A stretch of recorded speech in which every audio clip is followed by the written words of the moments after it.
गजाननं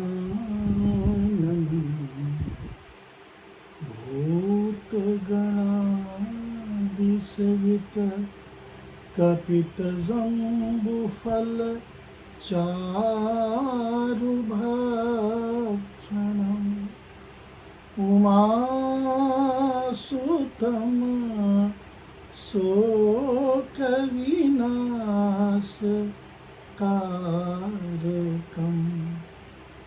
नमामि विघ्नेश्वरपादपङ्कजम् जोगवियोगभोगभलमन्दा जोगवियोग भोगभलमन्दा हितयन हित मध्यम भ्रमफंदा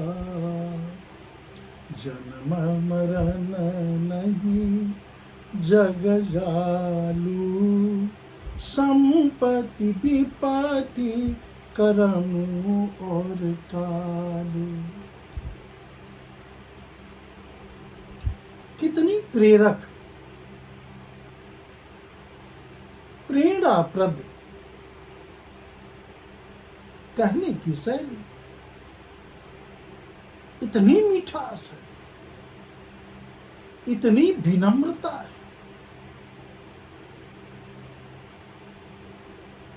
माता सरस्वती भी किम कर्तव्य गुण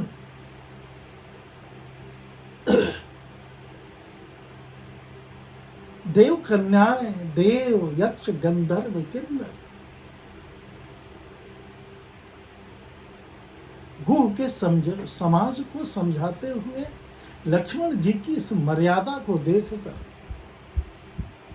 पुष्पों की वर्षा हो रही है। धन्य है लक्ष्मण, धन्य है लक्ष्मण। ऐसे स्वरों से संपूर्ण आकाश गुंजायमान हो गया।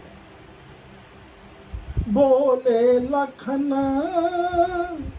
मधुर मृदुबानी ज्ञान विराग भगति रस पानी काहू न को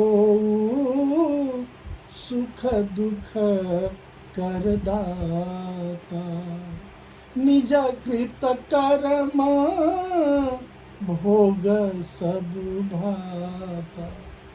हे भाई, यहाँ निज कर्मों से सुख और दुख, यहाँ न कोई किसी को देता है और न किसी को लेता है। जिस दिन भाव यह जन जन में आ जाए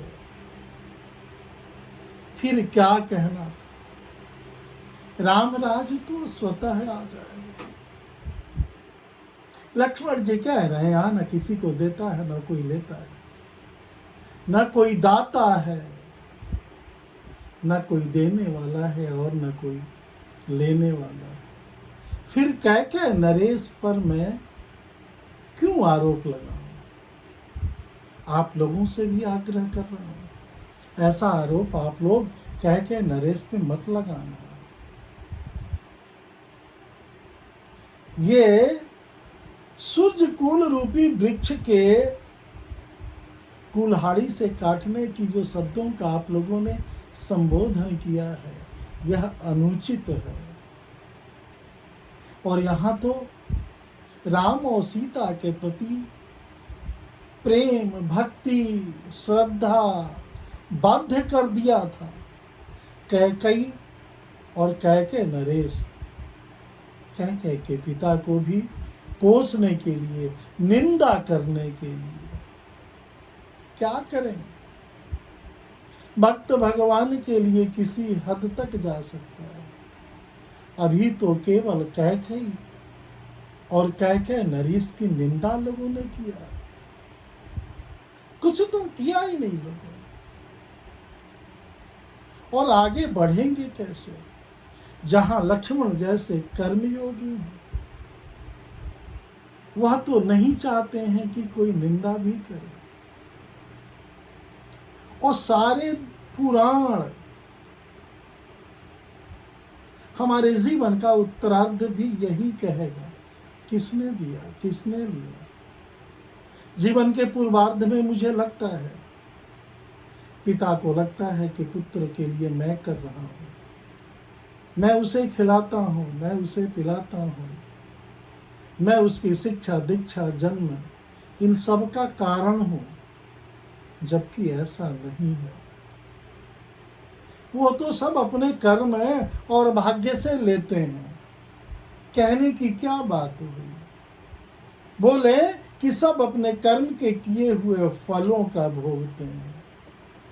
कहीं किसी को कोई लेता और कहीं किसी को देता नहीं। बात आगे बढ़े, इसके पहले ही लक्ष्मण जी ने गुह समाज को ही संदेश नहीं दिया, इस पूरी दुनिया को उन्होंने संदेश दिया। उन्होंने वेद जो नेति नेति कहते हैं,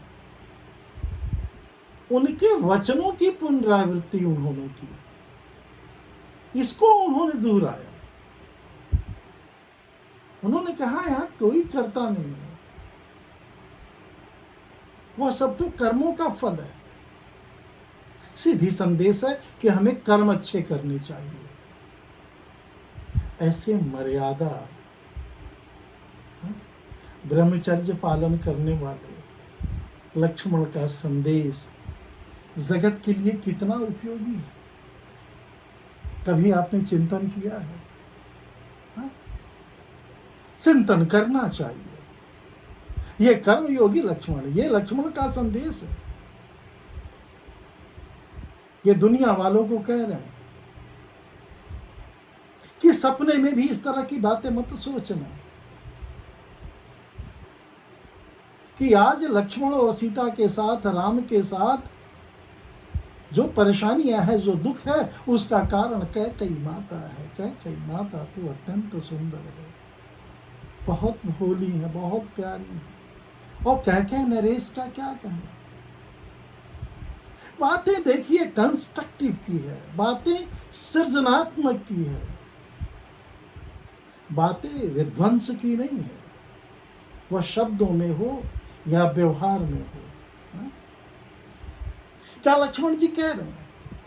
संयोग मिलना और वियोग विछड़ना, यह सब कर्मों का फल है, यह सब भाग्य का फल है। भले बुरे, भोग, शत्रु, मित्र, उदासीन, खुशियां, सौहार्द, मित्रता, ये सभी भ्रम के फंदे हैं। इन भ्रम के फंदों से तुम्हें मुक्त होना होगा, तब तुम्हारा जीवन धन्य होगा। यह लक्ष्मण जी का संदेश है।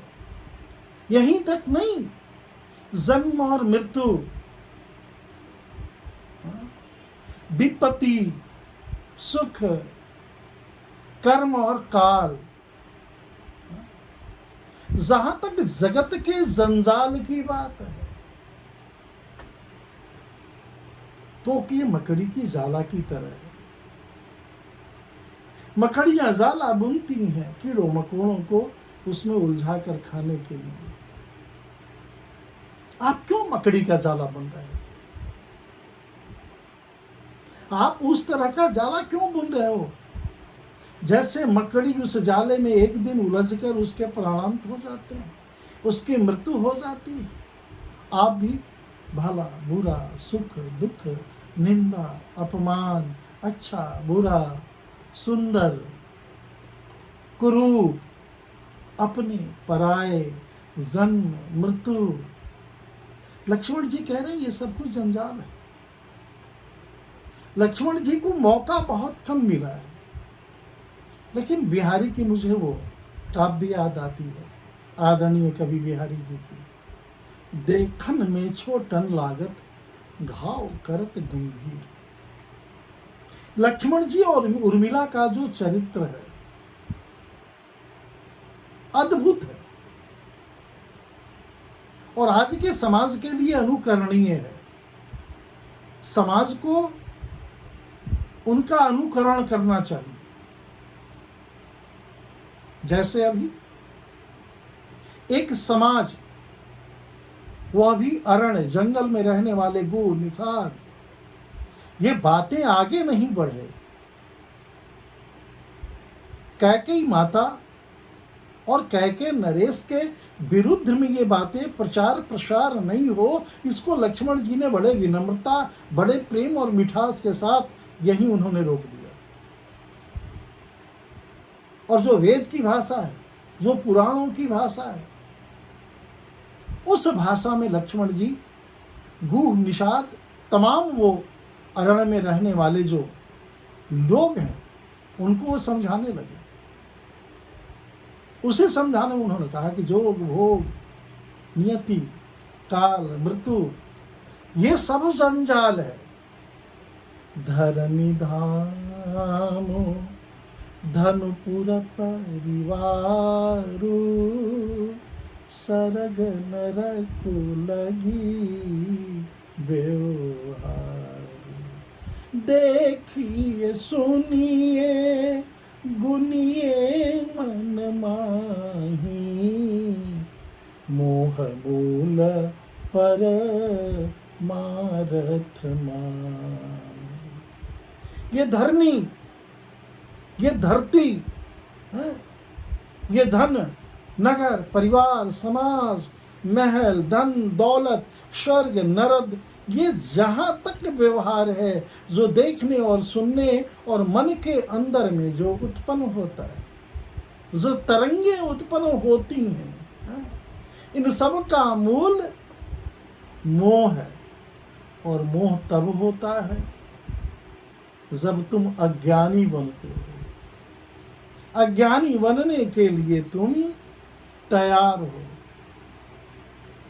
जिस दिन अज्ञान से मुक्त हो जाओगे, जिस दिन अज्ञान से दूर हो जाओगे, उस दिन मोह से भी दूर हो जाओगे। जब मोह और ममता से दूर हो जाओगे, वो परमात्मा तो तुम्हारा इंतजार कर रहा है अपने गोदों में बैठाने के लिए, तुम्हें प्रेम करने के लिए, तुम्हें आशीष देने के लिए, तुम्हें वरदान देने के लिए वो इंतजार कर रहा है। ये लक्ष्मण जी का